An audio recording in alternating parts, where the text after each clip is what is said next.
शीर्षक कब्रिस्तान का मोड़। थकर घर लौट रहा था। देर रात का सफर था। मुंबई की रोशनी पीछे छूट आई थी और वह अपनी माँ से फोन पर बातें कर रहा था। माँ, बड़ा रोड, बहुत ट्रैफिक है, मैं थोड़ा छोटा रास्ता लेकर आ रहा हूँ, उसने मुस्कुरा कर कहा। छोटा रास्ता वास्तव में कब्रिस्तान के बीच से गुजरता था।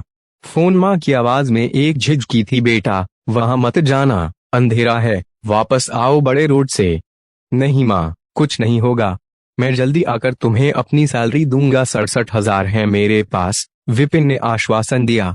माँ ने अपने बेटे की घबराई हुई आवाज में बस ठीक है कहा और फोन फिर भी गूंजता रहा। वो रास्ता सुनसान था। कांपती हवाएं, टूटी फीकी कब्रें और दूर से किसी टॉर्च की चमक। अचानक जैसे ही विपिन ने कदम तेज किए, उसकी गाड़ी को एक अदृश्य बल ने ऊपर उठाकर दूर फेंक दिया। हवा में कार घूमी, शीशा चटक पड़ा और गाड़ी सड़क के किनारे पलट गई। फोन एकाएक कट गया।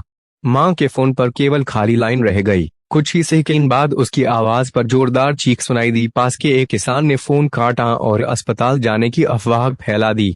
माँ के हाथ कांप रहे थे। उसने पड़ोसियों को डिवाइड किया और वे सभी हवेली सी हालत में उस निजी चौकी की ओर बढ़े जहां विपिन को लाया गया था।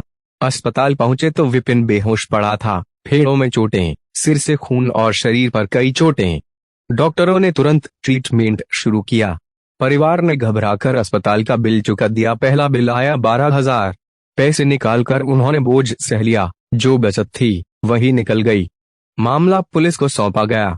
जांच अधिकारी ऑफिसर यूजर IIT से त्रैंबेक शांत, अनुशासित इंस्पेक्टर। यूजर ने घटनास्थल की बारीकी से छानबीन की। वहां के CCTV ने कुछ भी कैद नहीं किया, पर खेत के किनारे एक धुंधली परछाई बार बार दिखाई देती। उसकी चाल मानो मनुष्य की न थी।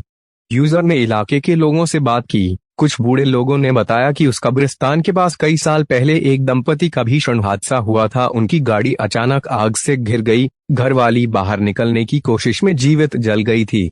उसके बाद से गांव के कई लोग कहते थे कि रात में सफेद साड़ी पहने एक महिला दिखाई देती है। आंखों में आग, चेहरा जल गया और वे किसी को भी लौटने नहीं देती। कई हफ्तों बाद यूजर खुद उस सड़क पर एक दूसरी पूछताछ के लिए निकला। जब वह वही मोड़ पार कर रहा था, उसकी कार पर भी कुछ ऐसा ही हुआ। उसी तरह एक शक्तिशाली बल ने गाड़ी के नीचे की जमीन जैसे खींच ली। ब्रेक फेल हुए और वह सड़क किनारे पलट पड़ा। इस बार वह जख्मी हुआ, पैर टूट गया। उसकी टीम ने उसे अस्पताल पहुंचाया। 7 महीनों की लंबी दर्दनाक रिकवरी हुई। हड्डियां जुड़ी, पर मन के घाव गहरे रहे। रिकवरी के बीच में यूजर ने एक रात अस्पताल की खिड़की से बाहर देखा, कब्रिस्तान की ओर, धीमी रोशनी में, और उसने उसे देखा। वही साड़ी में, जले हुए चेहरे वाली परछाई। धीरे धीरे उसने अपनी ओर देखा। ऐसा लगा मानो आत्मा खुद उसे घूर रही हो। यूजर की रूह कांप उठी। उस रात से उसने कसम खा ली वह कभी भी उस राह पर न जाएगा।